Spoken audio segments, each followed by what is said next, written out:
Hi.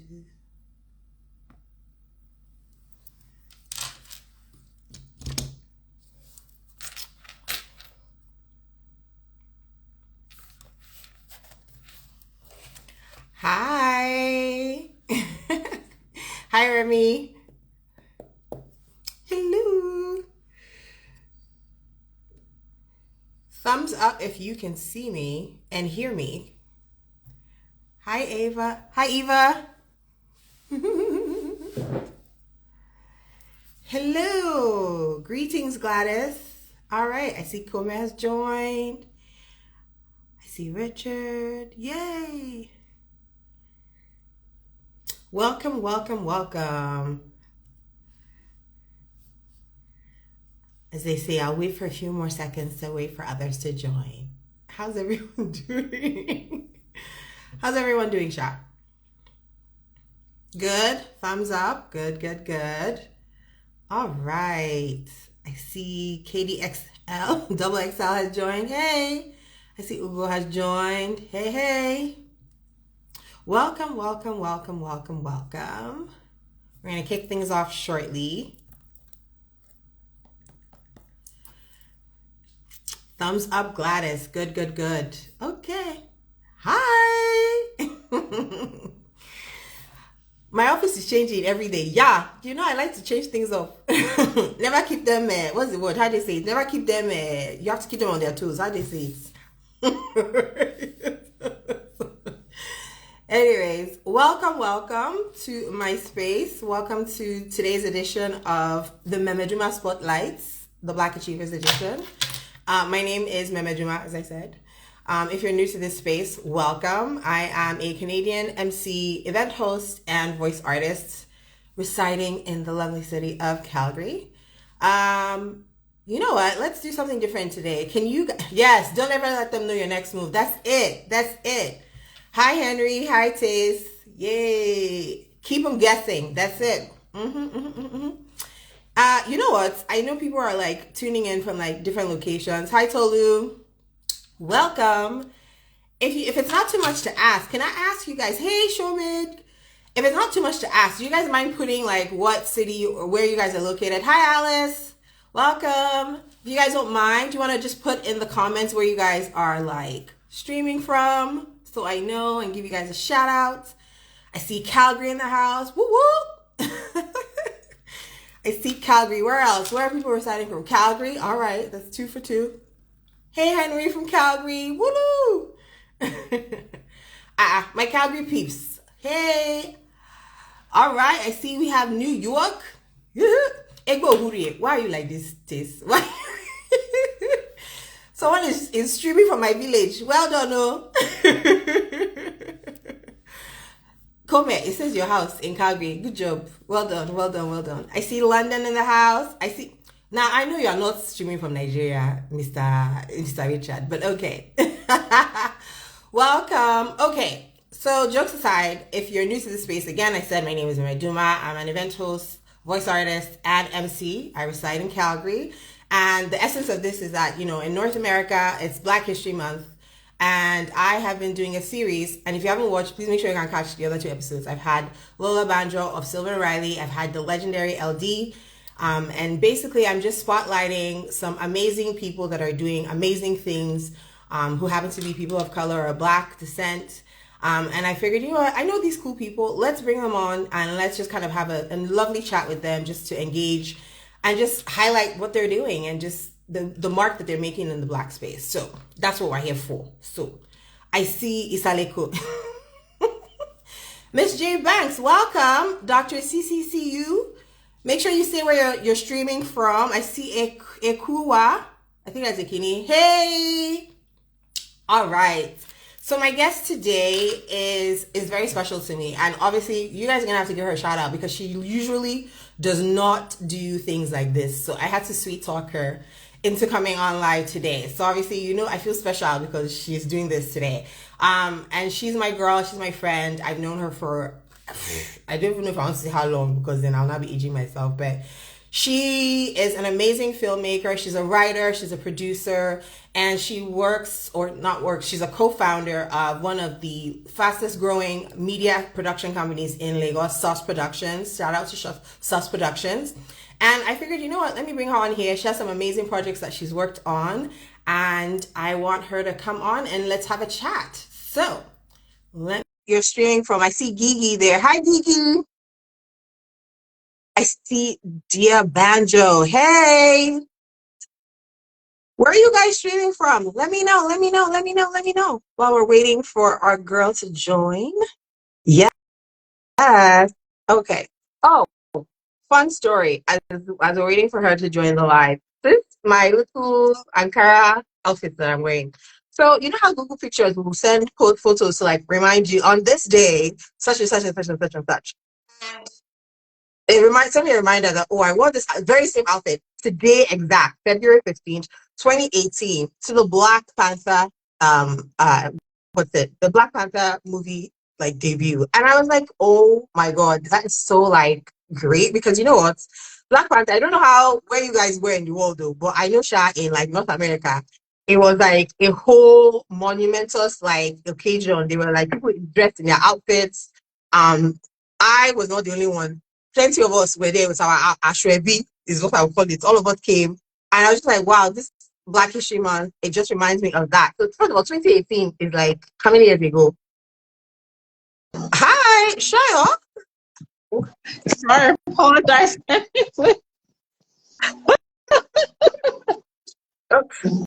say that. Hey, Yo, you see that I clearly don't do this. welcome, Shia. Welcome, welcome, welcome, welcome, welcome. I was just telling them the story that I'm like, this is my outfit that went to be. I wore this exact same outfit exactly February 15th, 2018, which is like, Oh, do you understand? Like, 2018 sounds like it was yesterday. And that was like, what? It was like, how many, please, I can't do math. What's that? 8 years? I mean, 9 years. that's like 7 years. Years It's gonna be 7 ago, years. exactly. And I Yeah. was just talking, and I was just saying that how that whole period, the vibes, energy, because that was like the Black Panther premiere. So Yeah. everybody, all the cinemas, I remember on Twitter, everybody was there were drums, people are wearing ashwebi, and just at the cinema, you just see somebody wearing ashwebi, you don't even know who the person is. You just say, "Hey, Wakanda forever!" Like everybody was just greeting each other because it No, was such an it exciting was a time, vibe. and I was just like, "Wow, that just Yeah, it seems was. like." Eons ago. I can't believe that that was like happening. And here we are again, another Black History Month. And I was just like, you know what? Because to commemorate, let me wear this my fine shape. That's why we're here today. I love it. I love it. It looks nice. All I love right. Hi, Shay. it. Show some love to my girl because you can tell that she does not do this often. She's shy. Yes, yes, yes. It was a vibe, Alice. Can we please give some love, some hearts, some waves to my girl, the talented, multi-talented. Well, your name is now long. I'm like, me, I know you're shy. What am I calling you? I'm like, your name is not very long. I was like, your name started very short. Now I'm calling you a whole lot. So yes, for me, I'm calling you Shayo. But for the world, she Yeah. is That's fine. That's fine. all That's fine. right. So welcome to today's episode. How are you today? I've been good. I've been good. Like start of the year, trying to get Trying it. Mm-hmm. Trying together. to. Okay, okay, okay. Yeah. So I mean, I think it's only fair when I bring you on the show is to come and tell people like, how do I know this babe? I've known Shayo since 2007. NYC camp, batch B. Platoon 5. Please shout out to all Platoon 5 members. I see Alice, Khadija. I don't know if Laura and Ethiop are online, but shout out to all the Platoon 5 people from 2007 batch B sets. NYSC people. Lagos. Someone said, Alice, you were born then, please. Anyways, NYSC camp. My goodness, my child, that camp. We just saw a lot in that NYSC camp. Those 3 weeks. We say a lot. Like, I don't know if we want to even like delve into this No, story. no, but We saw everything a camp lot. was fun though. I mean, besides It was. the It other was. aspects, it was really fun for me. I don't know about you. I remember I just moved back to Nigeria Yeah. at the time. I didn't really have any friends. I didn't know anybody. So for me, like NYSC, as much as we had stress with all the endurance trek, the living situations, For me, I still have fond Yeah. memories from NYSC because I was able to make some really great friendships, yours included. And I mean, it Yeah. was an experience. I mean, forget NYSC three, the camp, the 1 year itself. We were going to Chicken Republic, CGD. Yeah. Some of us to go and do our CGD. We are in Chicken Republic eating. We're going to go and watch, what was it, Chocolate Royale? What's the other place? We used to go and eat Chocolate Royale. It was chocolate royale. Yes, yes. That's what we're doing. CDD, they're like, oh, where are you going to? I'm going for CD. Is it like, we're going to go and hang out and just have fun. So, no, but Yeah, it was fun. I think for me, for NYC, it was also like the friendships that I made. I think they're like lasting friendships that like you said, like we met at camp and so many other friends that I met there. And I think that's one fun memory I go back to. Like sometimes just go back and like catch up. I know we also have this random song that we're always singing, this Justin Timberlake song. Like every time I hear that song, it's kind of that's why I used it for the post. I was like, this is me and Shayo's song. I have to play it. I'm like, no one's going to understand. Like, why are we singing it? It's flashing lights. What does that have to do with filmmaking? I'm like, trust me and Shayo, that's our song. Those flashing lights come from everywhere. I'm like, yeah. So, yeah. No, NYSC was definitely like, it was definitely a defining moment in life. And yeah. just like, yeah, the friendships I've made from them, they've been irreplaceable. I still have really amazing friends from that like period of life. And so, yeah, but a lot has happened since then because now obviously I now ran away. I left you people the second time. I now ran. I Japan very early. I came back to Canada. But You're the yeah, original Jackpot, like class A do you Jackpot understand? people. Batch A. I was the batch A Japan But set. So yes, and for those of you that are listening and don't know what Jakpa means, Jakpa is, how do I explain? It's a reference that we use in Nigeria to say someone has like moved abroad. So in yeah, case we're saying Jakpa, you're like, what are these people talking about? That is basically what I was talking about. So, but yes, but yeah, then I left, and then all of a sudden you started doing things that you know. I was like, what do you mean, Shire writing a PhD? What do you mean she's doing in music production? I was like, I don't understand. I thought she had economics. So anyway, Shire's background. You studied, was it finance or economics in school? so my undergrad was economics, and then my master's was in financial management. Yes, so yes, Exactly. And that's what I left you doing in Nigeria. And then one day I now see a flyer. I'm like, I don't understand. What do you mean Shire wrote and directed a stage play in church? I was like, I don't understand. So you're gonna have to come and give the whole background of as to how did you Woo! Okay. transition from working in financial management and get into filmmaking? Like how? Like it doesn't even correlate. Like, yes. How did you Yeah, if I had a naira, not a dollar, some Nigerian dollar, if I had a naira for every time anybody asks me that question. Okay, so I'd say that I think growing up, I've always been. It took me a while to really figure out what I wanted to do. Like I remember, like when, um, you know how when you're in secondary school Mhm, or high school, depending on where you're listening mhm, from, first 3 years you get to do everything, get to all the subjects, and explore. And then when you're crossing over to like high school now, like middle school to high school or senior mhm, secondary school, you then have to specialize. Here is either you're a mhm, science student or an mhm, art mhm. student or in social sciences or whatever. And to be honest, I think my confusion started from there, right? Because when everyone was crossing over and they were very specific about what they wanted to do, I was very confused. Like I was like, I don't know if I want to be a science student. Like I liked physics, hated chemistry, loved biology, liked literature. Mhm. So the combination was weird. And I think I had like almost like 7 meetings with my guidance and counselor then because she was like, you're just a very confused girl. You need to pick a class. So apparently my school was gracious enough to create a class for people like Are you me that were serious? very confused and we're doing like, yeah, we had a class called B, like Okay. a B class. It was like a social science class. So you could do like Okay. science classes and you could classes and you could have like some classes in arts and it was a social science class. And I was in that class and I guess I just really tried to figure out myself. But then as I advanced up until time to do like the exams, go to uni, I fell in love with math and Okay. economics. Now, mind you, with all of that going on, well, as far back as I can remember, I've always been very inclined to the creative Okay. side, right? So I was very intrigued by music, by stage plays, by musicals. Like I fell in love with musicals at a very early age. So Okay. I've been very intrigued with the creative space. But then, and then my family, my dad also encouraged us to be very creative. So Oh, my wow. siblings played the piano. My sister had a a music career for like a couple of years, like 2 or 3 years while she was younger. Um, and then like just a bunch of things like that. So we were very encouraged to explore our creative side, but never not encouraged to explore it as a career. Just explore it. So come back, go back to reality. And so I went to school, like went to uni economics, and then after, and I really like math, and I still like math. I still like economics a lot. And so when I was crossing over, when I finished uni, NYC, got a job, worked in the bank. That's your bank that you're And working. then You made me buy Zenith shares. I have not still seen the break lights for those Zenith shares till today. We'll talk about that offline, but okay. look at me calling out. Oh my God. Worked in the bank for a year, and then went for a master in financial management because I was very sure that, okay, I think I finally figured out what I wanted to do.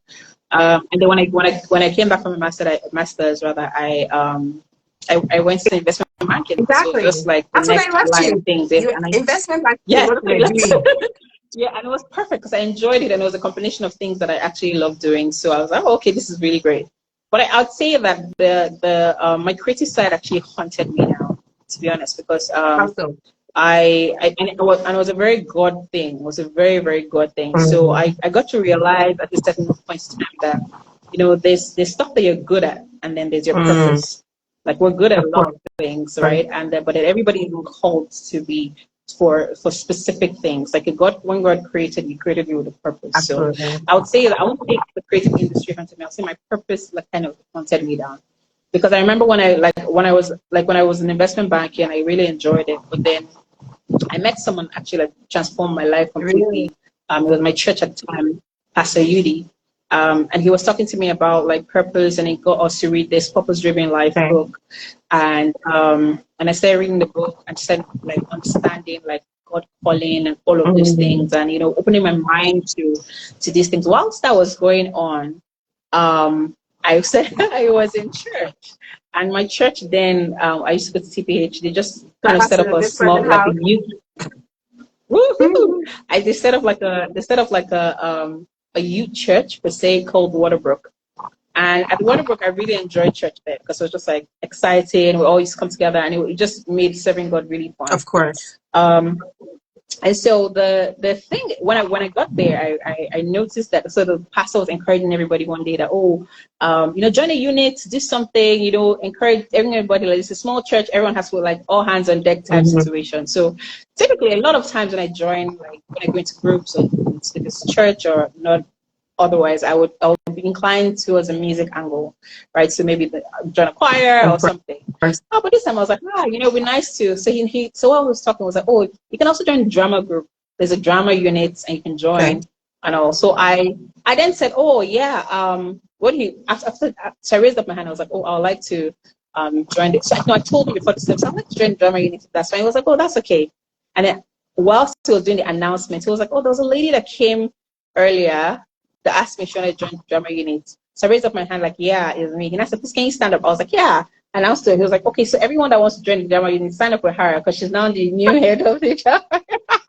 You're voluntold to do the job. I said, excuse me, please. That's not what I said. I said that I would like to join the group, not leave the group. And Pastor Dale at the time was very encouraging. He was like, no, just do it. Sorry. Everybody is contributing and putting their hands in. Pastor who? Pastor Dale. Oh, shout out to Pastor Dale. Yeah, at the time. So he was like, just do it. Like, just put something together. And then I think then we started to just put like little skits together. And then one day I'd watched the musical. So I came to church that day and I was like, guys, what we're going to do? We're gonna do a musical. It was like excited. Wow, Share, let's do it. And all of this was happening concurrently with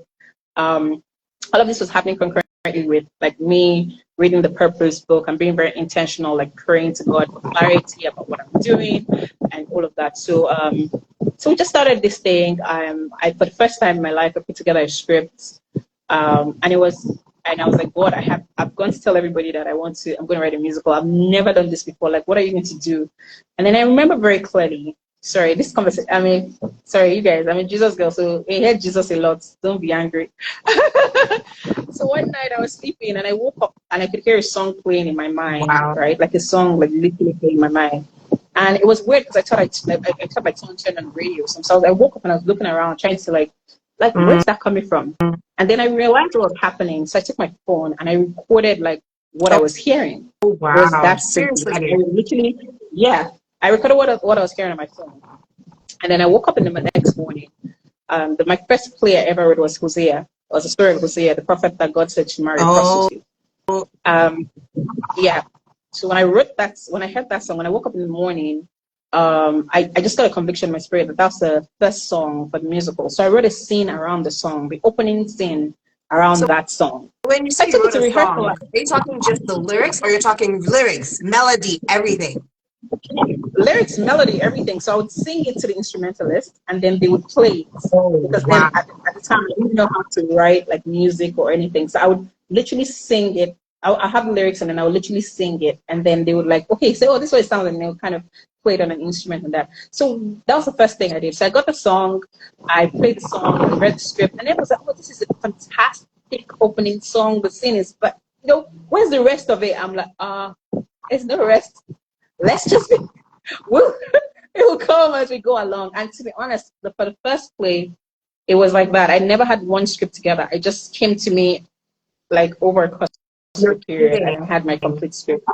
I'm not joking. And then that was the first play I ever recalled Hosea, and it was done at it was done at the Waterbrook. It was, and I had then the team was called Expressions rather, and I had like the most fantastic people around me. And Abiose, Swashi, like people just coming to like support my director, the guy that was helping with directing, I forgot his name, like his name just flew out of my brain. And every single person that kind of helped put it together. And then we had this musical, and it was nice. It was nice for what it was, with everything that we had, and everybody was really excited about it. And the next thing I was like, everybody, like my pastor would tell me and say, "Oh God, that was fantastic. When is the next one?" I said, I think this was a bit of a fluke. You should not expect anything else after this. But then it turned out it wasn't, right? So I remember then Pastor Tony heard about it, and he was like, "Oh, you should write more plays, write more stuff and everything." Before I knew it, I was writing musicals, and they were being like we were showing them on the TPH stage, and we would literally like be on be in the water and this present house, and the audience, and the hall be packed. Oh, Like there wow. be people everywhere, and it wasn't during the service. It was always at night, and this was way before like terror culture. So it was at night, and we'll have like everybody will come and be packed. And at that point, I was like, I was completely like continuously being drawn in. If you know what I mean. And then I got to a point where it was very, very clear what my purpose was Okay. for me Okay. as a person. And then I got to the place where I had to face reality. So how am I going to eat now with this purpose? Like at least with work, my 9 to 5, I know that every 24th of Terror Camp Say she's here can testify. Every 24th, like I would have my salary every month. So it took me a year from when I really prayed and discovered that being in a creative space was my purpose and what I wanted to do the rest of my life. And when I finally resigned my job. Okay. And I remember walking into my my ED's office at the time saying, "Oh, I want to resign." And he was like, "Oh, are you going to another shop? We're going to, top your salary. Well, we're going to match it. What they're saying, what they're offering." And I'm like, "Oh, no, I want to resign and do something completely different." He's like, "Hey, what is that?" I said, "Oh, I want to go to the creative space." And he looked at me and said, "Wait, I don't understand. You're going to start shooting videos." It was such a condescending comment. Even I heard it, I was like, wait, you're right. You're very right. What are you saying? I heard it, and I was like, this someone like played it back, like, this is insane. Like, what are you doing? I mean, it does. It does. When you told me that you had quit your job, I was like, it's your faith is stronger than my own, because what? In the economy, I could take a full-time job. Like, and someone's asking, how old were you at this time? Like this time now, from like the decision when you took that first initial. Okay. Yeah, how old are you? Okay, I was my late 20s. Late 20s. Yeah. So you were still young, technically. Yes. Yeah. I was in my late 20s. So I that was when it started, and then the fantastic thing about it, and just a way to confirm, like when God kind of orders your steps and arrange, like tells you, like, or kind of guides you towards a purpose, it always ensures that everything you need kind of falls in place all around you. So currently, I'm co-founder of Source Productions, and my other partner is my husband. So, like, myself We're and my gonna husband run the company get to that. Don't worry. We're gonna get to that in a minute. We're gonna get to that. Don't worry. Don't worry. I have that on the timeline. Yeah. So, but one of the things I wanted to ask you was, besides obviously you're praying and trying to get like some conviction as to is this the right move? How were your feelings regarding telling your family? Because like you said earlier on, your parents are like, okay, we'll support you at your creativity as far as it's something you do on the side, but not full time. So what was that conversation like when you now have to go and meet your mom and dad and even your older siblings and be like, so I've decided to quit my investment banking job and go and work in the creative space or shoot video, as this lady said, I'll be your boss. So you know what? I think that it was a very terrifying conversation for me, especially with my mom and my dad. My dad especially, because I feel like when I was in, my dad is I love my dad to bits, like, and he's a very structured guy. He likes like planning, like he wants to be sure that you're going to be okay. So having a job for him, it means like your career has a particular trajectory. You're going to be okay, of course, as long as you're good at it. You put your, So it was more about like ensuring that he was more concerned about ensuring that I'll be good. Do you understand? Versus, I just want to box you in somewhere. So I remember, like, when it was time for me to have that conversation with him, I was very, very nervous. I was afraid. I was like, oh my God, like, this is one hurdle. And I remember even talking to Pastor Yi about it, and he was like, look, just pray to God about it. If this is what you're supposed to be doing, somehow God will allow this to align. So I remember very well, I had a conversation with my mom first, and she was chilled. I think for her it was more, how are you going to make it business? How you gonna make money from it? And all of that. She asked me a couple of questions, and I was answering some of these questions. And then when it's time to have a conversation with my dad, I just walked in and I was like, I just want to talk to you about something. And I was like, I want to resign because I just don't think this is what I'm supposed to be doing. Blah blah blah blah blah blah blah. I had this full-on speech prepared in my mind because my dad is one of those PowerPoint people, like, give me the details. So what do you see yourself 5 years, 10 years? Tell me, when are you going to become Disney type situation? Like, my dad is that kind of person. Wow. So he's like, I finished having this conversation and he looks at me and was like, okay, I pray for you and I tell you that everything's going to work out fine and all of that. And he just prayed for me. And I think for me, that was like the final confirmation that I was in the right path, because honestly, that's not how it would have gone down. It was something else. Like, I was ready for it. Like, this is a man that I've grown up with all my life. So I know that was absolutely not how it would have gone down. If God was not like involved in that process. So I think that kind of gave me an assurance knowing that my family was behind. My siblings were very supportive. Okay, that's good. I was going to ask about that, like how your siblings felt about this career choice. My siblings are supportive. I think the only thing that they probably had in their mind was concern. Like, are you sure you'll be good? Like, are you sure you can, you're going to be focused, don't get distracted. If you're going to work for yourself, it requires a lot more discipline, a lot more. So I had a lot of those conversations across and I'm the last of 5, so I felt like 4 of those conversations. So, and everybody just wanted to be sure that it was fun. And I think everybody was pretty supportive, but I feel like without, some whispers behind my back, I know that there were a lot of concerns. Because my mom would tell me sometimes that my dad would tell her that Folashayo and find out if she's okay, does she have money? Shout out to dad for support. Like, honestly, because not a lot of Nigerian dads would be in. I don't even know if I could have had that kind of conversation with my father. Like, that's why I'm now late blooming in my discovering myself and my talent, because I don't think I could have had that conversation with my father. I'm probably like, sorry, what? You want to do what? Yeah. So shout out to your dad for saying, you know what, despite me not having an understanding of what my daughter is about to embark on, I am going to support her. And somebody has pointed out, it's last born, me and first born. So there's a difference. The people that are last born that can be doing all these kind of creative, I think firstborns can shout out to all the firstborns because we've been going through a lot. Please shout out to all the firstborns. That's it. And shout out to the lastborns that are adventurous, and by the time that they arrive, the parents are tired and they're like, anything you want to do. Do whatever you want. Tired. We've raised the others. Do what you want. You're tired. So yeah. Okay, no, I mean, I think that's obviously, like you said, once you got that kind of confirmation, it was kind of easy to go ahead.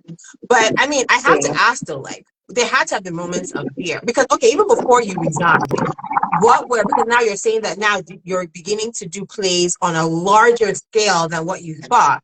So what were what was the process for you every time you had to do a different play? And what were some of the challenges that you faced, and how did you overcome those challenges with each play as you were going? Because it's like you're learning on the job, basically.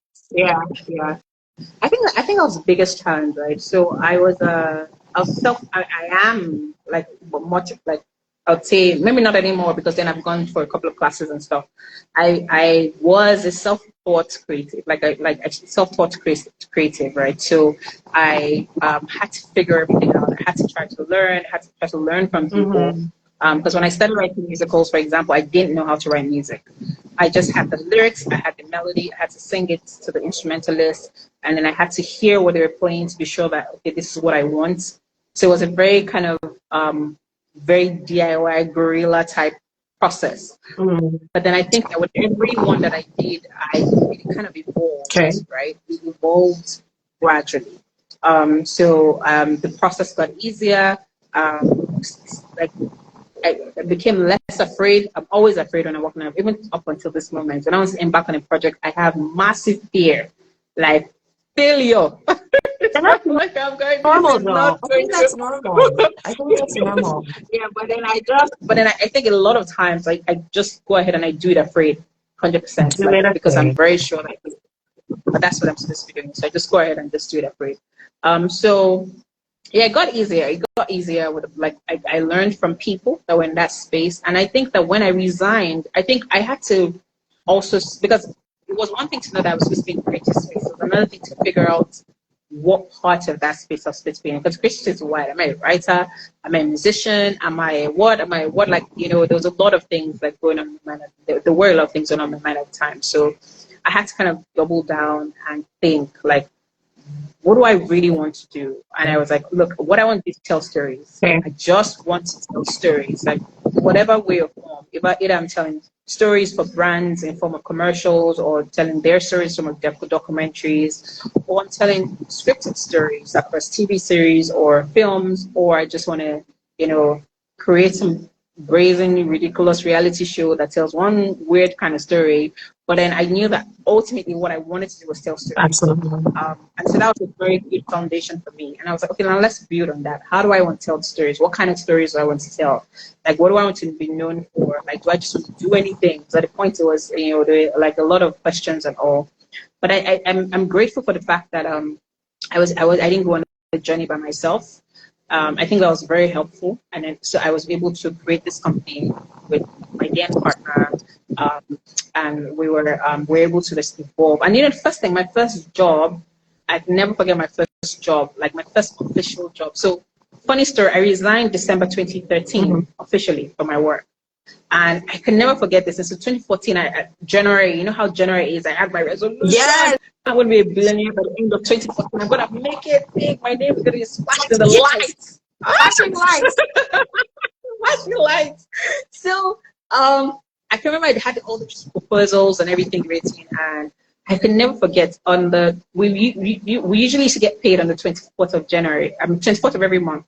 So my friend Tyro comes in, shout out to Tyro. I'm sure she never knew this. 24th of January 2014, when we got paid, Tyro comes in, posted on Twitter. She was like, whoa, payday. And she did like dancing, smiley.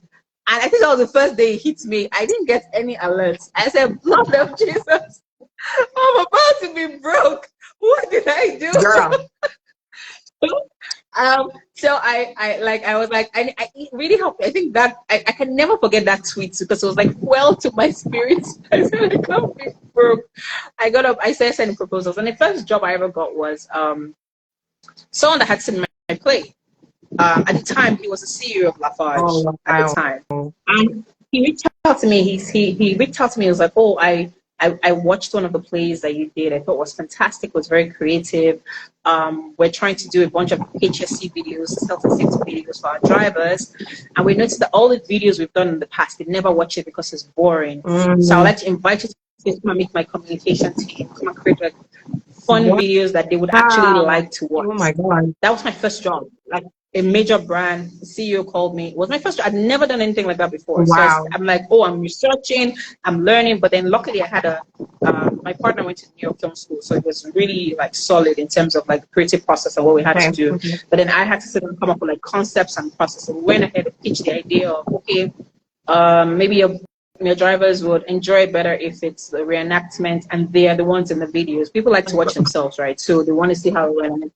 And so we went ahead to shoot like a series of videos about like 4 of them. Okay. And this thing was a hit. Like the day that they played it for them, the guy called me and was like, they played it for the drivers, that they'd never seen drivers watch anything like that. They watched it. They asked the guy, can they start again from the beginning? They also watched it again because they were watching themselves and all of that, you know, and it was like health and safety scenarios. So we're creating like we're creating scenarios on how to either act or not act in each of the series. But they were comedic, they were funny, they were interesting.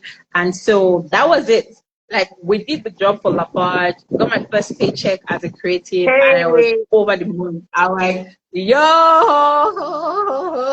what? So I was like, yeah, I think, yeah, this is probably a business, guys. Let's do it. And the CEO, you didn't know the CEO beforehand, right? You had never met the CEO beforehand. All he knew was just on your plate. Can you make my place? So he used to come to our church once. He used to come to our church. He's come to TPH. Then he heard about the plays. So because of the plays, he introduced himself to me as CEO. So I'd known him, like, but then just as I know him, like, he comes, like, but then it was just random off the play. I was like, how does this guy reach out to me and give me this job of watching a play? This is like ridiculous. I don't even know you from anywhere. Like, I just know you from church. And then I remember that subsequent places where we sent proposals, where we went to all these big companies can pitch that we could do this and do that. They will now say, okay, Folashayo, this is really great. So tell us some of the people that you work with in the past. I'll say, you know, Lafarge, you know, companies like that. That was my only name drop, please, name drop, please. That was my only. The only for your resume, but you drop that name, please. Dude, that was like literally my only company that I'd worked for at the time.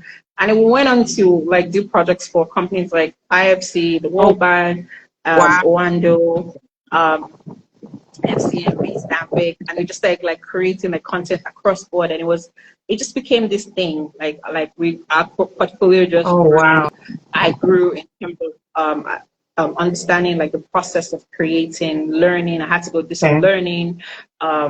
You know, being able to like, you know, it was like raw talent, right? So how do we really make that into something? How do we, you know, have that? It sounds easy. It was grueling and it was painful. And sometimes I would cry my eyes out because I was so uncertain. But the only thing that kept me going was that I was 100% sure that I was where I was supposed to be. I think that's all that got me up every morning. Like, I knew for 100,000% that I was doing what I was supposed to be doing. Like, I knew that for sure. And I think that every time I felt like, you know, things were hard or depressing and all of that, the encouragement I had is that I am where I'm supposed to be. And because I am where I'm supposed to be, everything would work out. Like, everything would just play out perfectly, as in at the end. You know, so it started like that, and our company was focused just on brand storytelling. So we only work with corporate organizations to tell stories, profile videos, documentaries, and stuff. So I think that, yeah, that's pretty much our story. And then sometime in 2016, we crossed over to telling to narratives, like, you know, creating scripted shows. And our first scripted show was Inspector K. I remember and that. We did that with Red. I remember that. That's on Red TV or something? Yeah, UVA Red TV. Yes. So UVA has a platform called Red TV. And Inspector K was my first narrative project. So are you talking about script writing, directing, producing everything, or just like one component? No, I'm predominantly a producer. Like, that's what I do. Like, I raise the money, hire people, put the projects together, and then my secondary talent, which was what actually brought me into the industry, is writing. Okay. I love to write, but then I don't get to do a lot of it now because of like I'm producing a lot of projects. But I love to be like in writers' rooms, read scripts, talk to writers, because I'm very passionate about writing. But then it's like a secondary talent. I mean, producing is what I like. Like that's me. Like, like I said, I just want to make story. No, Like whatever the story is. that's amazing. Yeah. So I have like 2 questions in here. One question comes in that says, what was the toughest lesson in those early days that you learned? I think for me, okay, let me tell you one thing that my dad used to tell me, and I learned that really early. He said when you're watching a race, right, like maybe 100 meters or 200 meters, like the track is not straight, it's curved, and that at some point everybody is like, everyone looks like they're on the same, like, we all look like we're on the same line, and then when the curve straightens, then you know who is ahead and who's not ahead. And he told me, he said, what actually makes you ahead when the curve straightens is how much work you do in the curve. Like when nobody can really see, like how much are you pushing yourself while making that curve, right? So I think for me, I learned to not compare myself early. I learned to appreciate my own journey. I have a friend that calls me queen of her own lane. Like I learned that lesson very early. I've learned to be appreciative of other people around me, all the work that they're doing, all the amazing things that they're doing. I've learned to stay on my own lane, and I've learned to double down and do the work. Like I learned it was a very hard lesson, because at some point when I started, I was benchmarking myself against so many things and so many people. Oh, I should be doing this now. Oh, I should be here now. And then at some point I was even comparing myself to my friends that were in their lifetime. Like, oh, people are progressing. I should have progressed to certain points in my career now as a creative. Like, what is holding me back? But then I learned really early, and it was a very hard lesson for me to say, take yourself out of this situation. Like, this is you right now. This is what you're doing. Put your head down, do the work, and pray. And times and seasons, like you see, times and seasons. I preach that message everywhere. Understanding the times and the seasons. Time to hold down and do the work. And there's a time where your name will be in the lights. Like it's just going to happen. So focus on the work and not focus less on the name in the lights, because it's going to happen. As long as you're sure that you're where you're supposed to, God wants you to be, where you're supposed to be, your name will be, you'll be tired of your name in the lights, right? It just take time, like double down and do the work. So I think for me, it was that, because I left like a structured space into like a fragmented space where I had to like figure out myself. And I think it was really hard for me. And again, as a honestly, I feel like my resting self is kind of lazy. People think I'm a very hardworking person. I want to just marry a rich man and just not do any work. So that whole being able to that whole being able to be a self-starter, I had to learn that. Like, tell myself, if you don't get out of bed in the morning, nothing is going to happen. Like, you need to get out of bed.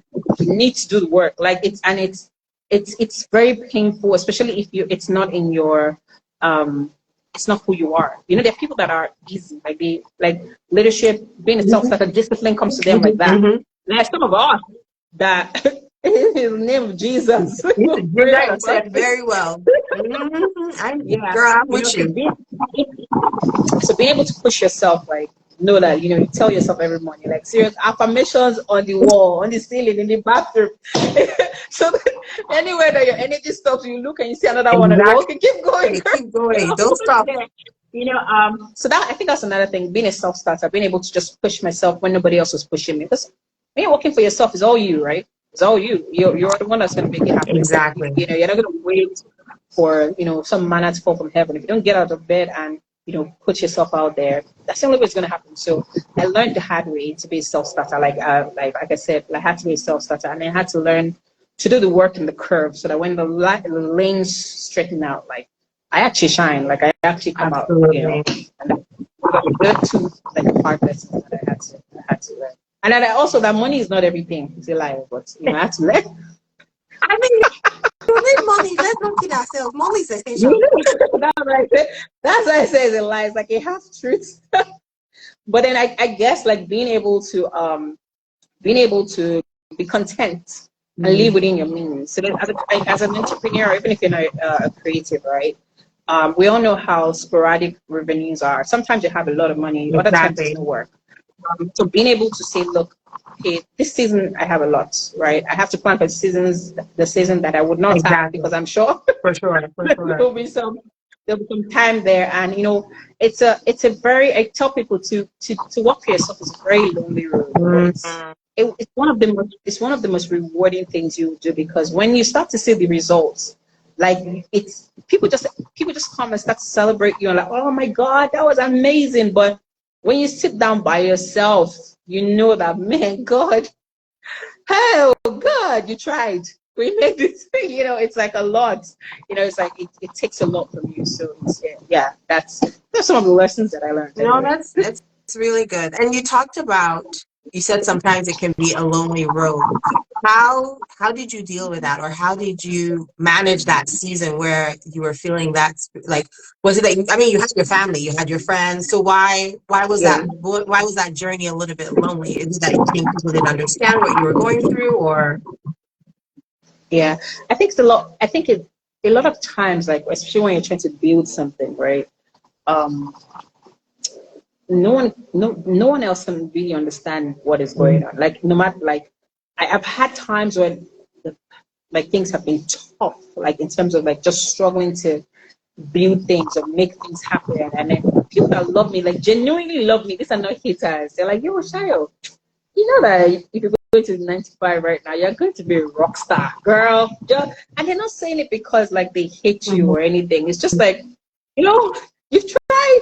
We think you did good, but yeah, this is some hard work, But then why I say it's lonely is because you're 100% sure that this is what you're supposed to be doing.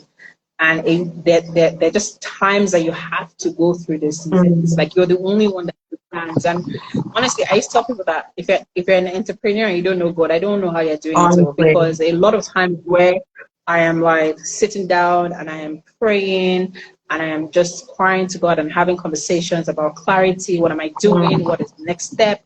But in all of that, I don't look at anybody else. I learned that very early. I take out all distractions and I just focus, try my best, because sometimes it's hard also not to like compare your success, with other people. Like, so I try my best to just say, hey, what am I doing right now? Like what are you saying, God? I need your help. Like, this is all crazy. I don't know where I'm going. Being able to be vulnerable and have this conversation with yourself. Sometimes you even doubt your ability. You're like, who told you that you can do what you do? Who told you that? So I think for me, I'm like, my relationship with God helps me through those learning times. Secondly, my husband is my partner, so that also helps. And finally, I also have friends I can talk to. Like, sometimes not even necessarily have to talk to them about the situation. I have lovely, lovely friends. Like even you are like, we might not talk every time, but I talk to you and you're talking to me about how awesome I am and everything. You don't even know that like the words that you're saying at the time, like are like just the words that I need to like reaffirm my confidence. I always tell people, like, if you have an opportunity to say something to someone, say something nice. Like nobody wants to hear your 22 leaves pages of your thoughts. Please keep it. I just say something. 22 leaves and your extra sheet. No one wants to hear that. Can you just say something nice? Like, encourage people. Like, you never know what people are going through. So I think that God has actually blessed me with very supportive people around me that, encourage me when I start to doubt myself, because that happens. When I start to doubt myself, doubt my abilities and all of that, I have people around me that are like, yo, can't do this. Like, you're shy. I'm like, I don't know what that means right now. So, I mean, I think you're doing great, because first of all, I think you're brave, because I think that's the only way to be able to venture into such a space, especially when you're thinking about it in the Niger climate, where, even though Nollywood is growing, it's still not as structured as, say, like Hollywood, right? So obviously for you to brave into that, you have to have some tenacity and obviously, like you said, God to really just kind of help you get into that space. And I know you talked about that you transitioned now from obviously doing your plays into now doing like film or like scripted like movies and whatnot. And you said so that transition, for you to do that, you just took courses, or did you have like a mentor at the time? What did you do? Yeah, so I had a bunch of them. I had mentors. I took courses. My husband, my partner at the time, had just finished from New York Film School, so I had like loads of like resources from him that I could learn, sort of courses. I also learned myself, went in search for knowledge as to how to do what it is that I'm doing, so I can be like the best at it. Because I feel like when people are, especially in the creative space, when people are skilled or talented, a lot of times they feel like their talent is enough to just take them through what it is. But then a lot of industries, however like fragmented they are, there's still a structure, there's still a process to make it, there's still a process to make it commercial, there's still people you need to know, things you need to be aware of. You know, your talent only take it thus far, where you need like actual rudimentary knowledge of what it is that you're doing, and then applying it. So I had to learn that. I was gracious enough to have the opportunity to do that from courses and people around me, and from mentors as well. I had a lot of mentors, like in this space. They were really hand-holding me through the process. So yeah, that was very helpful. So I feel like we need to address the elephant in the room, which is you keep saying my partner, my partner, my partner. So first of all, how did people transition from partner to now husband and wife? Because I was just like, wait, what?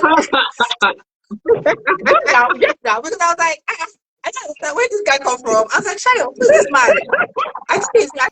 So wait, so did you guys meet? Were you guys actually working together on the plays? Like, did you guys meet first, or were you guys actually dating while you were on this journey, or did it happen that you just started working together and then you now fell in love? You know, we just so let me shout out one person. I don't know if he's here, but I want to shout out Demilade Olubango. Yes, Demilade Bango. Demi was actually the one I introduced to my partner. Oh. So Demi used to be in Expressions with me, and when I decided that I was going to resign, I was talking to him about like, oh, I have all this raw talent, and if I'm going to do this, I have to do this with someone that knows what they're doing and can actually guide me. And I want to set up a company, and I'm looking for like people I can work with and everything. He was like, oh, you should meet my cousin that he just came back from New York Film School, super talented. But he doesn't know like what like his plans are, like, you know, career wise. And but I can just have a conversation, and even if not him, he would know like other people that, you know, would be able to help me out and all of that. I was like, oh, sure, let me meet your cousin. And then I didn't even know at the time. So when he finished school, he was working with Bloomberg, and he was just doing like news and documentaries and stuff. So so when I met him, when I met him, it was like the perfect time, because it was like, he actually wanted to leave Bloomberg and start doing his own thing. So, but he was like, I don't really know you, so I don't know about having a company with, like, setting up a company with you, like, who the heck are you? Wow. Yeah, and if you don't know my husband, he can come off like snobbish, but he's such a goofy guy. So I was like, I don't know this guy. Who is this guy? Very snobbish, please move away. But then I think that what we decided to do is to work on projects together, right? So we started working on we worked on the Lafarge project together. We worked on a couple of projects together, and we sort of like we figured that we can actually work together, and our skill set complement each other. So when we started, it was purely business. According to him, he said that I'm the one that twisted him. That's a big lie, and I'm happy that I'm the one that is on this call. So sorry, there's no judgment. If you are the one that twisted him, there's no judgment, because obviously it has paid off. No. So I think what happened, I can actually remember the day it happened. We had finished a project or something, and we're just talking about it, and he asked me, like, oh, you think I see a movie? I was like, oh, when do we start seeing movies? I know we're just making making the movies. Now you want us to go and watch one together. What's going on here?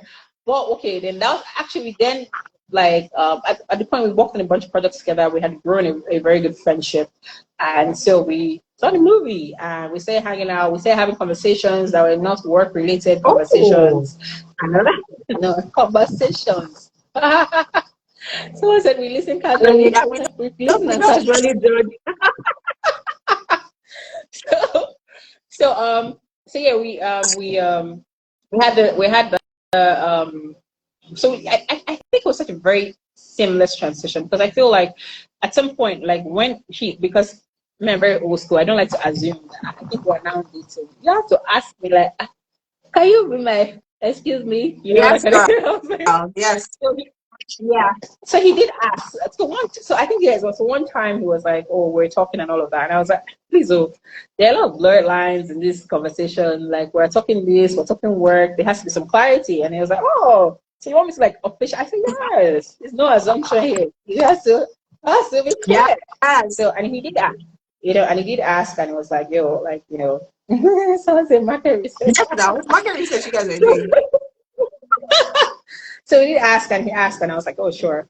So when I remember I told my friend, Shoko, I was like, so Bill and I are now dating. She was like, you guys are just this, and I thought you guys are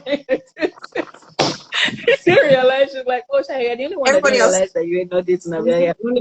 Everybody else thought that you were dating already. But I think that one thing I prayed about growing up, and it was such a weird prayer. I always prayed that whoever I eventually end up with, like get married to, would be my friend and my partner. I didn't know what those things meant. I prayed them all the time, and I think that for me, it's been one of my best decisions, right? Like in terms of my friendship, partnership. And it's like it makes the journey less lonely and less strenuous. You understand what I mean? Like being able to be there mentally with someone, like we're on the same page, like on everything now, like work, family, all of that, and being able to like literally sit down and have conversations about, okay, this is what we want to do. This can't work now. We need to work later. Let's plan this, and not having to make excuses or try to explain why, because we already just know. So we already just know, and it's a blessing for me. It's also a blessing because we can't fight for a very long time, right? Because we need to eat, like we need to eat. So as we fight, and then we have a project, we're like, okay, stop that in your pocket. Yeah, let's talk about it now. So how are we going to treat this thing? What ideas do you have? And I think that's also helped us like conflict resolution.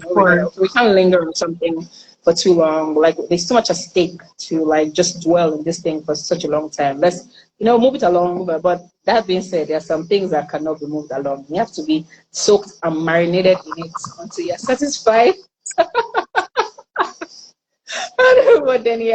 But then it's been a blessing because people keep asking me like, oh, so how are you working? No, I was This is gonna such a weird. that. I was like, how do you navigate?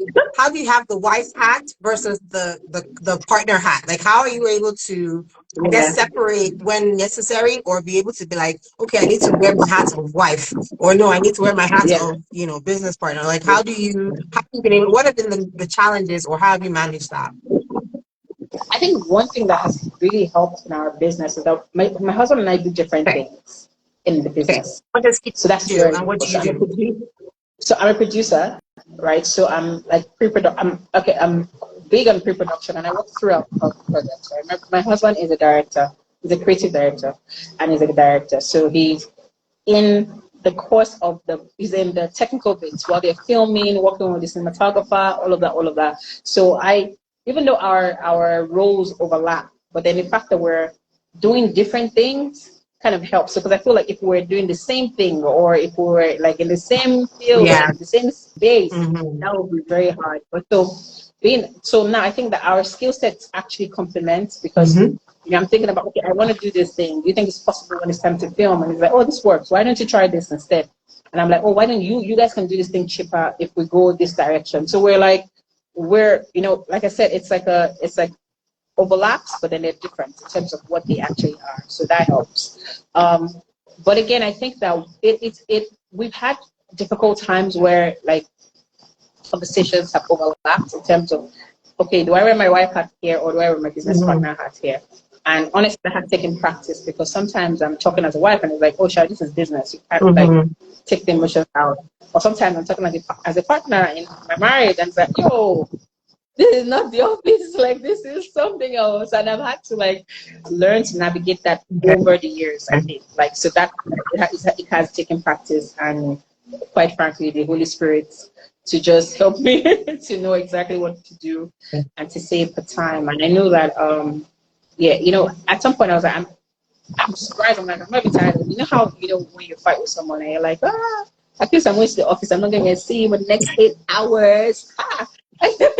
Then he goes to work, and then I'm going to that same place. Exactly. So yeah, it has.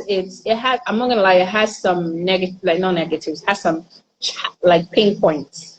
But I feel like the benefits for me outweighs all the pain points. Like just all the things that we're able to accomplish, and it's very wholesome when we work on a project together, and you know, we see it and we're like, oh, we did that, like that, like we did that, you know, that's something that we did. But that's just, it makes it all the more worth it. Okay. So, which even brings me now. So I figured let's talk a little bit more about Sus Productions, because you guys have done, like, your roster of work, your body of work is amazing. And so obviously there's different things that you have, but I think for one, I think we have to touch the biggest one for me, that when I saw your name in the credits, I'm like, that's not my friend Shayo. And I was like, is that you? It was I think most people already know Yvonne Orji, and if you guys don't, she's a Nigerian American actress that was in the series Insecure with Issa Rae. So her character was Molly. So obviously, if most of you know, Yvonne Orji had a comedy special with HBO, and she filmed. If you've watched the comedy special, there was a segment that she filmed in Niger, and guess who was the production facing in the Niger segments? Our dear Shayo. I saw the name. I was like, I was like, this name looks familiar. I was like, Shayo. I was like, hey, let me farms. So please, you have to tell me, how did that whole thing come about? How did you get that job? Oh God, that conversation, that thing was ridiculous. So I remember, so I had met. Okay, so this is a funny story. We had shot Inspector K, Okay. and we shot. I think this was like we're like 2 seasons in or 3 seasons in. Then I get this random email from my now friend, my now lovely friend. Her name is Lyle. I get this email from a lady called Lyle. She's like, oh, that I just want to connect with you. Like, I saw your work randomly on online, and I fell in love with it. The quality, the story, blah blah blah blah blah. And I just want to connect with you. That she's like gone through the entire internet looking for my phone number, blah blah blah. But she found my email and she'd like to chat. So when I saw her message, I was like, who is this person? You know, there's some emails that you just get, you're like, oh God. So honestly, I maybe like saying for the first time if she's listening. It's like I read the email. I was like, yeah, I'll come back to that. So the next day, I was like, hey, yeah, someone sent me an email yesterday about some group connection, something. So I went ahead to go and check her email. Then I saw that her email was at Endeavor. I'm like, yo, I know these guys. This is not a small company. And I went and I kind of like Googled them, and then I think that they had like a bunch of stuff under them, NFL, a bunch of things that they, you know, Wow. that they're managing and all of that. It was like a big deal. So I'm like, quickly brought up my laptop, like, hi, Laya, Shia here. So great to connect with you. So great to connect with you and all of that stuff. So it was funny because that was not even where it happened. Like, so Laya and I just had a friendship. Like, she would check on me. She'd say, hey, how you doing? Blah, blah, blah, blah, blah. Hope you're good. What are you working on? What are projects you're working on and all of that. And that just went on for, a minute.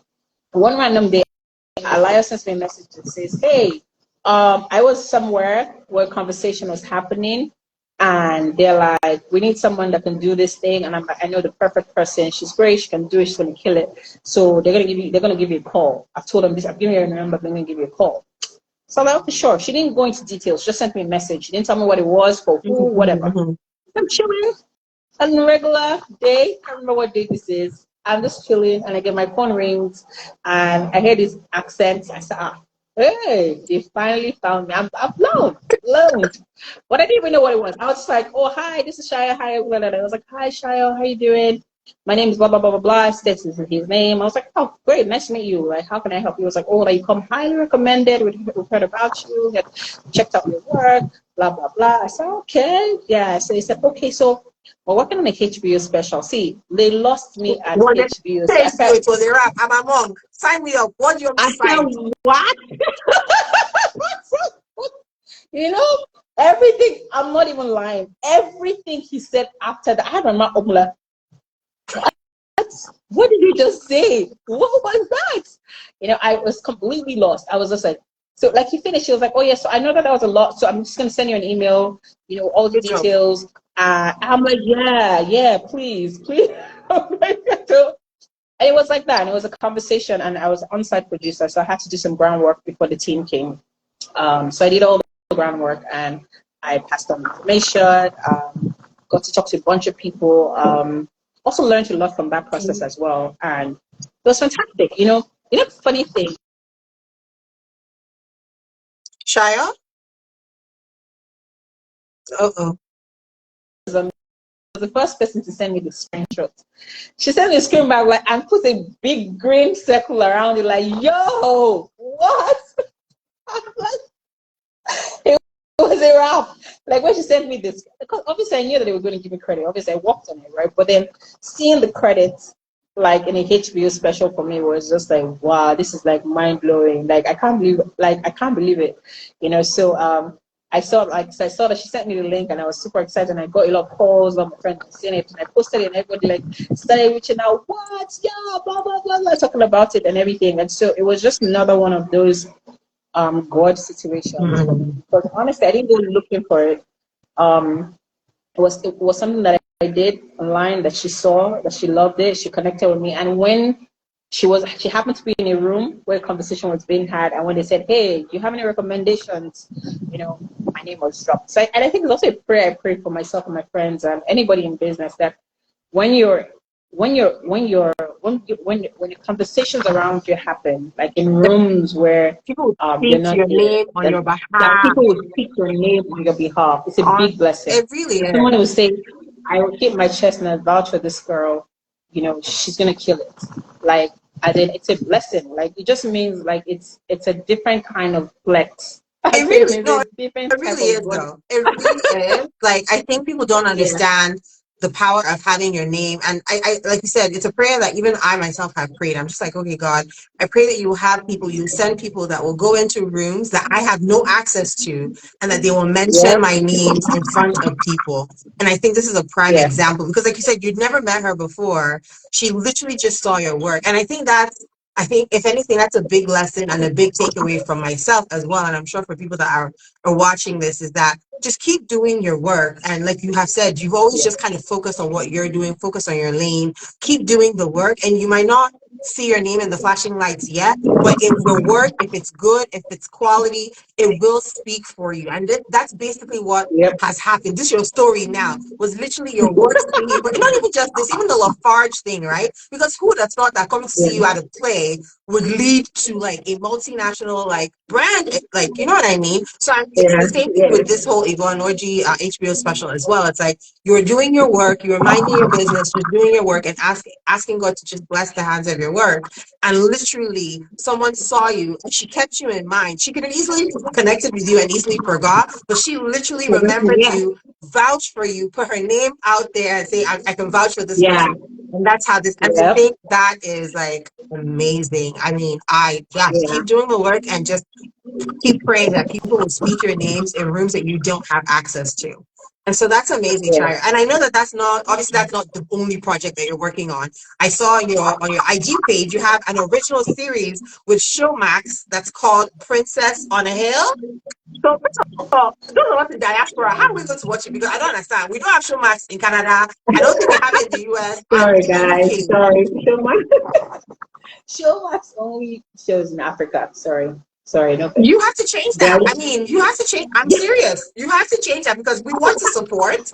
How are we going to watch this? You need to talk to, I don't know who is in Netflix, HBO, Hulu, Disney Plus, Amazon Prime. Please, can you please come and talk to Shayo so that we can get this series on one of those platforms so we can watch. So tell us a little bit about Princess on a Hill, and then we have one more project that you're working on that I'm excited to talk about. So tell us about Princess on a Hill. Okay, so Princess on the Hill was such a, like, again, I've been so blessed, honestly, and fortunate to work on the kind of projects I've worked on and to collaborate with the people that I have collaborated with. So on Princess on the Hill, it was myself and my partner Abiola, Tolu Ajayi and Chuka Ejo, with Bibi Uko, the writer, a fantastic head writer. Like, it was such a fantastic team. Like it and it showed in the work. Like it looks beautiful, and then it was obviously shot by one of my bestest friends in the world. I always say best cinematographer. One of the best cinematographers I know. I have two of my friends that are very good cinematographers. Shout out to Mohammed Atta, who shot Princess on the Hill, and then shout out to my homeboy Casey. Yeah, these are my guys. They're my friends. But then Mohammed shot this the Princess on the Hill. So Princess on the Hill really is it's kind of like a business drama type situation. So it's how many episodes? It's 10 episodes, and it's on Showmax. Actually, all the 10 episodes are out on Showmax now. It started airing in November. And again, that one also had like a dope thing. I just slept one morning, woke up, and somebody sent me an article from Variety and like, oh, yo, Shayo, you spotlighted your show on Variety. I'm like, what? Again, what? What are you talking about? And then yes, and then like I got the link. One person sent me the link, and then several people sent me the link after that. Like several people sent me like, oh, check it out. You know, and then somebody called me from South Africa and said, oh, I'm at the same week and they're promoting your show Oh my at God. Princess on the Hill in South Africa. I'm like, are you kidding? And so Princess on the Hill was like another blessing in disguise. It started off with just all of us, myself, Tolu, Chuka, Biola coming together. Tolu had this fantastic idea. We said, okay, cool, let's put it forward to Showmax. Showmax was amazing. They said yes, and they decided to take it on as an original series. And you know, we linked up with BB, me, and Sonia, the writers in the writers' room, and we just made this fantastic show. And then on top of that, we then just worked with the best.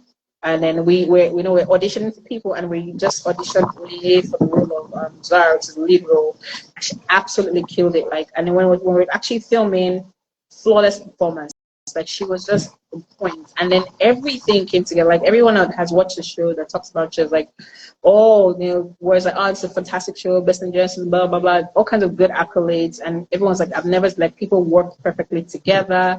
It's a beautiful show. So honestly, I'm not going to lie, I have been super fortunate when it comes to projects that I've worked on and the opportunities that I've been given. I have been very very fortunate. Like so, Princess and Hill is really just about a girl that won a reality show and gets to and decides to like one of these business like an apprenticeship type reality show and gets a 1 year internship in a company of her dreams with one of the people that she has idolized since she was in uni. Turns out like the business world is not expectation with like politics and dog eat dog and people doing like crazy deadly things just to retain power. So it's almost a dark, almost twisted way of a twisted coming of age story because you know she goes through that process and she's someone else at the end. But then it's a great watch. I would say that confidently. Sure. Is there going to be a season 2, or was this like a limited series, just a one-off or whatever? Is there going to be a season 2? No, so we left it on a very, very painful cliffhanger. So yeah, we're hoping the network calls us for season 2. Showmax, if you're watching this, please, people need season 2. Well, no, child, though, on a serious note, you have to figure out how those of us in diaspora can watch this because I see people in the comments talking about how do we watch all of these. So we have to support. So you have to find a way. Who is the distributor? Tell Amazon Prime, tell Netflix, they need to do something. I see Dio Kenny has joined. See Dio, come in, tell Dio, Daniel Kenny is in it. Dio, you should do you guys work on a project and put it for us to watch. Okay, and then you have a romantic comedy coming out too, right? You said you have a romantic that you shot in Kenya. First of all, Kenya holds a very sweet spot for you for other reasons as well, besides movie. Can you tell us why? No. Okay, so maybe not Kenya, East Africa. So I actually got married in Tanzania. Okay, close enough. Yeah. So but in Kenya, I've always Kenya is one of my favorites countries. It's right there in my top 5. Shout out to the Kenyans. And every single time, every time I go there, I've been there every time I go there, I'm like, oh, I'm going to film here. I have to film here. So I met my fantastic director, Siko Shamte, 2 years ago at Afrik, and we just clicked. And she's Siko is East African, and we're like, oh, we're going to work on a project together. And that was it. We're like, when the perfect project comes, we'll work on it together. And then we had a brainstorming session of this, and we came up with this idea because it's really like a Nigerian Kenyan love story. So it's that happens in Mombasa. It's a collabo. Yeah, and it's gorgeous. It happens in Mombasa. And Mombasa, if you've been to Mombasa, Mombasa is stunning. Oh my God. Yeah. So we have this. So it was such a beautiful film, and it was so great working with the Nigerian crew and the Kenyan crew. I think that was the beauty of it. Everyone was so amazing, so professional. Everything was seamless, and it was such a beautiful experience. Just being able to film in Lagos and then film in Mombasa as well. And I'm so excited. I can't wait for people to see it. When does it come out? It's going to be. This year. Yeah. Are we, those of us in diaspora, are we going to be able to see it, or is it only for all of you in Yes, Africa? yes. Okay. Cool, cool, cool, cool, cool, cool, cool, cool, cool. Okay. All right. Yeah. I don't know if there's any more questions in the chat. If you guys have any more questions for our girl before she heads out, please don't hesitate to drop it in the chat. But I mean, it seems like Sus Production. First of all, Sus Productions. It's spelled SUSS Productions. Go and check out their page. Someone said they can act. Somebody's already asking for this thing. And then those Folashayo, don't mind her. Oh, God. So, Alice, we're going to get you to speak Swahili in any future projects, so we better go and learn. Actually, I have a question. Somebody had asked previously. Someone had asked it. Do you only work with writers in Nigeria? Do you work with writers that are based outside of Nigeria, like in the diaspora? Oh yeah, yeah, 100%, 100%. Like I think one thing I'm always looking for is like writers that I can work with. Because you may mention how passionate I am at finding people that can tell good stories. So yeah, I'm always open to meeting a good writer and that can tell a very good story. So yes, 100%, 100%. Okay. Yeah. And so besides the romantic comedy, is there anything else that we should be on the lookout for from you guys at Sus Productions? Yeah. So I think one thing that we're very passionate about now that we've done it, like, is Pan-African storytelling, like being able to do like a lot of cross stories and film, in different places. I think once you do one, right, it's kind of like, oh, okay, we can do that. Like that, like that's very possible. So we're very passionate about that. I know that we have a couple of that, and like a couple of stories with sorts in the works, and then also like a lot of cross. Let me not say Pan-African, just a lot of cross stories, like stories that kind of combine the Nigerian culture with with a different culture or similar experiences and stuff like that. Okay. Yeah, so I think for that we've been able to. And honestly, again, I would say I have been fortunate, literally, because even having a couple of meetings at the beginning of the year and just some of the projects and some of the conversations are already happening on projects that we want to work on. I'm just like, God, like, I am just happy. Again, I'm just here to be happy and thank you because, yeah, and I think it started from the HBO project was a jinx. Like, once that happened, it was just like, are you serious? It was like a domino effect. Doors were just opening, huh? Yeah. Yeah, it was such a beautiful thing. Like, I'm so blessed. And like I said, it's, like my entire life and story, like even from how I found myself here, has really been a God story. Like whenever anybody asks me, how did you do this? I'm like, dude, I don't know how else to explain it. Like it's a God thing. God found me and God helped me and God is consistently helping me. Like that is it. And I feel like just with the I have the right team around me, the right people around me. Okay. And people around me also have this very can-do spirit. Like when I come up and say, hey, let's this is a good idea. What do you guys think? Is it too big? They're like, let's do it. Let's do it. I'm like, you guys are dangerous. What? No, you need people that are audacious to help you. You need people that have audacity, and that's good. And that's what's helped you all this time. Yeah. Audacity. Seriously. Yeah, that has been awesome. No. Yeah. I have two more questions. One person is asking, what does the industry need in your opinion, especially in Nigeria? I think that I think one thing that we need to do more is collaborate. I think that there are a lot of gifted people working in silos, and lots of gifted people working in silos. And I feel like the combination of some of these silos would actually make projects that can cross properly. So when we move past having to have like the title, the producer, director, all in one place, and start looking at the bigger picture, like let's create something as an industry. Let's make a statement piece. Let's do something like, oh, Shai is great with this, and this person's great with that. Exactly. And that's kind of what happened with us, The Princess on the Hill. Like 4 of us came together to make that series, 4 people, and there were no airs, no ego. Everyone's solid portfolio backing them, so everyone had the right to be in that room.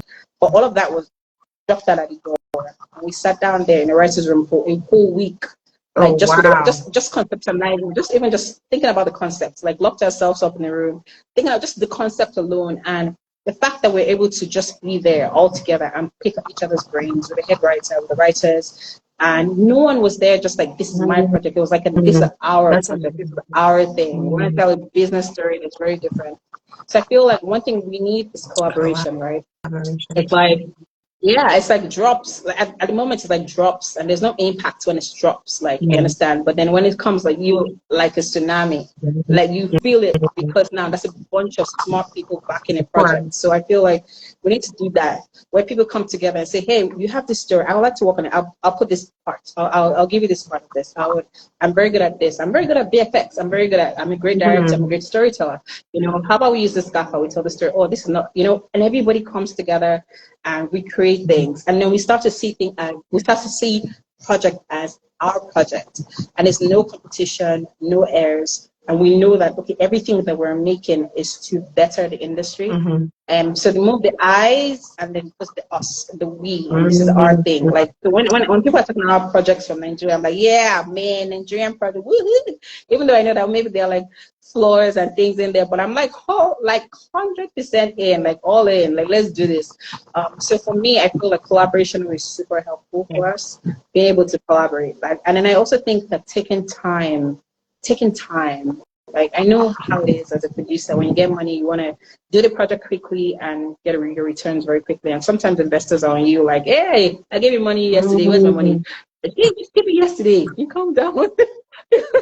So, you know, that kind of thing. I've been able to take time, like to build things. You know, we don't have it, but hopefully we have the luxury of time. I feel like when because you sometimes you watch things and you see stories that that have huge potential, and you're like, oh, if they just sat on that for a little longer, you know, if they just allow the idea to marinate a little more, like, yeah, let us take a little more time with this. It'll have been so perfect. It'll have been amazing. So, yeah. So for me, I think collaboration and time. All right. Yeah, that would be it for me. No, I hear you. Collaboration. So if you're watching this, collaboration. I think I have one more question. And I think someone's asking, is there any particular genres of movies that you have not done, but you're open to trying? I mean, horror, sci-fi, I mean, action movies. What genre is your favorite?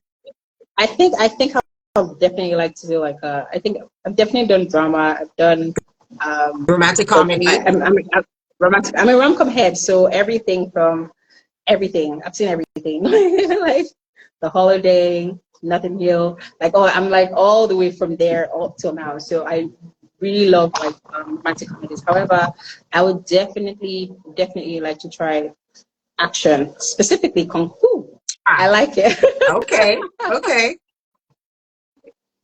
I definitely would. I definitely would. And then just like kind of like yeah. Like, I know I'm kind of like there's something that works in that regard. So I'm super stoked about it. Every time I read the development, like the sheet, I'm like, this is wild, guys. This is so wild. Oh my god. Yeah, but then I'm super excited about it. So I definitely would want to do like an action piece, and then I also like YA series. So young adults. Yeah. So I mean, what about adapting a book? Because I mean, there's a whole bunch of, especially if you're looking in like the what's the word? A lot of new authors, not new, but there are a lot of Nigerian and African authors, or even Black authors in general, that have a lot of amazing books out there. So maybe that would be a thing. You can get back into your writing and write a screenplay or adapt a book, maybe a young adult book. Definitely, look, I would love like a good book. Like, so I remember when I saw like the news about Children of Blood and Bones, I was screaming and dancing and shouting, and you would have thought that like there was my sister or me. Like, I was just super excited that story was gonna like hit the big screen. Like, I was like, and then when I did, they lost me with the cast list. I'm like, oh my god, guys. But then I think that, good story. I know one story I always wanted to do. So when I saw that someone was making, I was super excited. Was the first time I read Baba Segi's Wives, that book. Okay. I laughed. It's her play. There's a play on that was done, right? Yeah, there's a play on that. It was originally a book, and there's a play, and I know that there's a production company currently working on it right now. That is one of the most hilarious books I've watched. It's such a good, like I've read rather. It was such a good book. So yeah, I feel like it is a good story, like a good book. I know a couple of books that I really like. That I'm like, oh God, it would be nice to do this. But yes, if it's a good book for real, like, and if someone's really open to, open to the idea, then yes, 100%, Okay. 100%. Okay.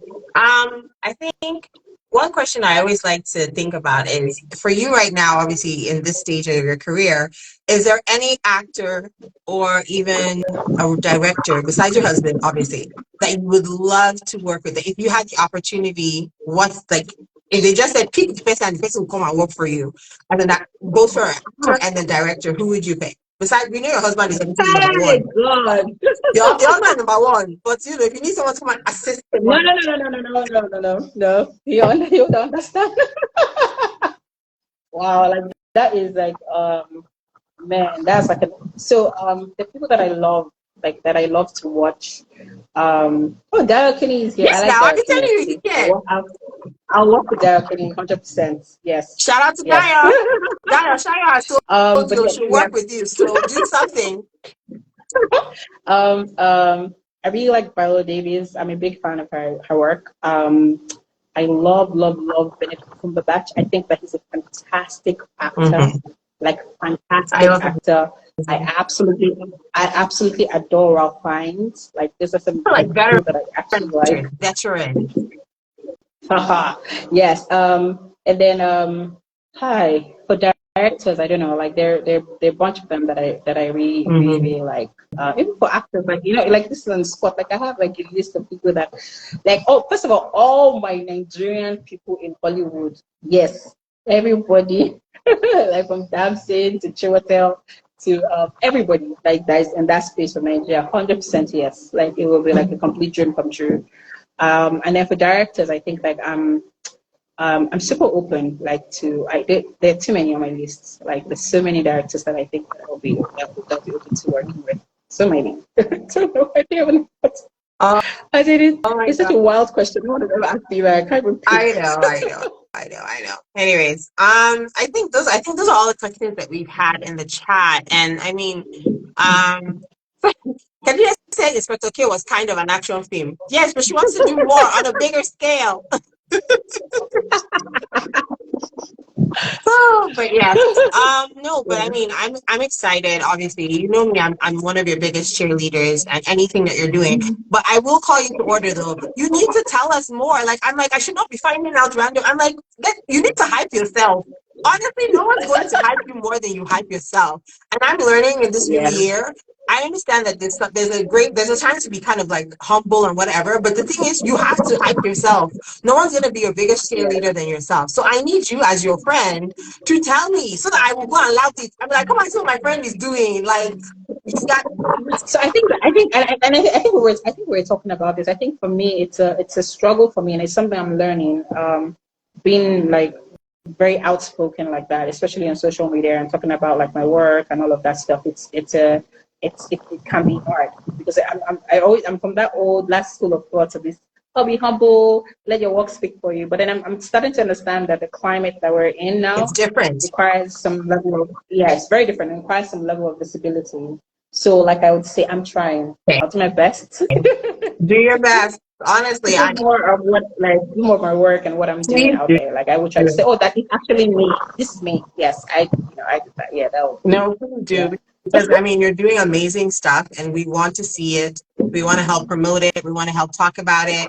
I mean, obviously, like I said, this idea was to spotlight, and you're achieving such like there are things I didn't even know that you had accomplished, and so I feel like it's so apt that you're on this whole edition of the Memeduma Spotlight to just talk about all of the achievements, and you're contributing to not just Nollywood. Obviously, now you have ventured into Hollywood, so please, Hollywood, my girl is still please she's available for bookings. So yeah, no. So honestly, let's this year be the year that you are excuse my language, yeah, blow your horn. Someone has said it. Blow your horn, sis. So please, this is the year. Like this is not the time to be doing humble. And I mean, obviously you do it with sense. You're not going to go there and just be like rude about it, but you definitely have to talk Yeah. about. We want to give you your flowers now. We don't want to wait until God forbid you're not here. And we're talking about, oh, Tayo, she did this, her and her husband did. No, take your flowers now. Take those flowers right now. And so I hope that, from me to you, this is me spotlighting you and telling you that I'm giving you your flowers. You're amazing. And it's not just because of what you're doing. You've been an awesome friend. Or obviously, you know that my time in Nigeria could not have been what it was without people like yourself. And then obviously, I finally seen some of the Platoon 5 people have joined. I saw Oge for the shout outs. I saw Laura said she misses you. So shout out to all the Platoon 5, 2007 Watch the NYSC folks. I see Karma. Okay, so Karma is on the line. Karma is the AD for the project I was talking to you about, the rom-com that was shot in Really? in Shout out. yes, Karma's on the call as well. I love you, Karma. I said come back to Kenya. She's coming. Don't worry. She's available. She'll come. So, anyways. Oh my God. Okay. So I wanted to say thank you to Shaya. We have spent far past our time here, and I am grateful for you because I know that you don't do this at all. So the fact that you're even on here at this time talking to me and having a whole bunch of people on here, I am so grateful. And like I said, we are waiting to see many more projects. But please, my only ask is that as you're going now, please try and figure out how you can get Princess on a Hill for those of us in diaspora. No, I'm not even kidding. There are people in the chat that said it, right? Like, we want to watch. So how can we watch all of these like amazing? So I think that the not a challenge. The beautiful thing is that Princess on the Hill is a Showmax original, so it's actually just showing on Showmax. But we will speak to them and see, because I know that there's some conversations about being able to make that accessible for people in the diaspora and talks so I would definitely put that information out there as part of my putting information out there. Please do. I have one more. I know I've been saying that. My last question. I was just actually thinking about all of your plays. Did you ever have them like recorded? Are they on YouTube? Because to be honest, I had left Nigeria at that time, so I never got to see any of these plays. Like, to be honest, what I think you need to do is do a reproduction. I don't know if that's right English in film talk, but do a reproduction of those plays. If you want to use the original cast or use new, please, I'm available. I'm available to voice over whatever you need. But I'm just saying, because I think it would be great to see those. It's definitely funny that you say that, because even like last year into this year, a lot of people have reached out to me to ask, and people that were part of the project one time at the time are like, oh, we need to make some of these musicals again. And when someone's asking me about the songs, like, Shai wrote because in total, all the songs we wrote, like, across the 3 plays, we had like 35 original songs. Like that, yes. Excuse me, please. You need to have those reworked, put on Spotify. Let's get some streaming revenue, please, into the family post. But no, on a serious tip, though, that would be so amazing. Yeah, so we were having conversations around like bringing the plays back, bringing the musicals, and then now that is a very thriving theater culture, like even here in Lagos, and with entire culture and all this companies like that, where we're definitely thinking about it, like, bring some of the plays back or getting the music out there somehow. Because sometimes I listen to, so some of them are recorded, but then I'm doing one that and you see but then trying to remake them. Try and remake them and get the songs again, and because honestly, guys, I think theater is really what made me fall in love. I watched one musical growing up, and that was it for me. Like, completely did my head over. Like, I want to do it. What? So I definitely. No, I'm excited about that. I'm hoping that you're able to, because someone has reiterated what I said. 35 original songs is no small feat. And I think you're not understanding the gravity. Like, ask anyone that's a songwriter. It's not easy to just write music. And for you, original music, where you literally, and you didn't know how to write music notes. So you literally had to, at a time. You know what I mean? So now you've learned how to write music? Okay. Girl, please, I can sing also. If you need background singer, please, I'm available. You're laughing. Yeah, I'm telling you something. You're not taking me seriously.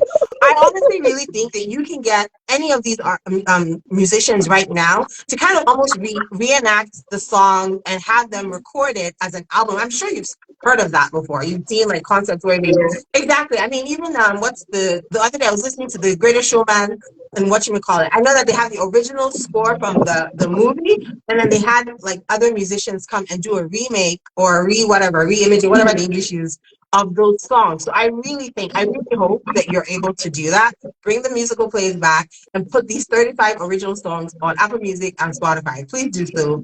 Thanks. Anyway. Oh my God. Anyways, I want to say thank you for everyone that stuck in. I know we've gone way past our time, and I know Shayo has to get back to her little kids and her family, but I want to just say thank you so much for everyone that's tuned in. And obviously, you guys already know that we have one more episode left in this little series, and that was going to be with Dayo Okoni, who was on the live. Shout out to Dayo for showing up. Someone is hating and says, Meme, stick to interview. Why are people hating my ministry this year? Please, I can start film, please. So yes, I have one more guest next week, same time. It's gonna be with Dio. It's gonna be just as great, and hopefully he will come back and tell us that him and Shaya have decided to work on the film, and if Meme will be in the film as well. I didn't say he said it. I said maybe. I'm just putting it in the atmosphere. And let God like the universe has heard it. It is not going back now. The universe has heard it. I mean, wow. Jack. If Dio come and fight, it's not me who fights with the Jew. So, so I wanted to thank everyone for tuning in today. Thank you so much for staying on. I did a giveaway last week. I still have the hydrating body butter by Sakura Naturals. I think Sakura Naturals was on here earlier on. I still have another one for my Calgary people. I'm gonna post something on my story. Please, if you're in Calgary, I know everyone was asking why it's only Calgary. I'm like, as of right now, this giveaway is just for Calgary. We will expand on previous on other episodes. I was about to ask about Lagos. To me, I'm like, don't worry. We're working on it. Don't worry, we're working on it. For now, it's Calgary based. So I'm gonna put something in my stories, and I have these hydrating butters. I need to give to somebody. So please, when I put on my story, answer the question. But you need to follow the Cora Naturals. Follow me as well, and yeah. Hopefully somebody gets this beautiful gift. Again, thank you so much, Shire, for your time. Thank you for everyone that has stuck out with us to the end. I love you guys, and I will see you guys same time next week. Bye, everyone. Bye, Shire. Bye, guys.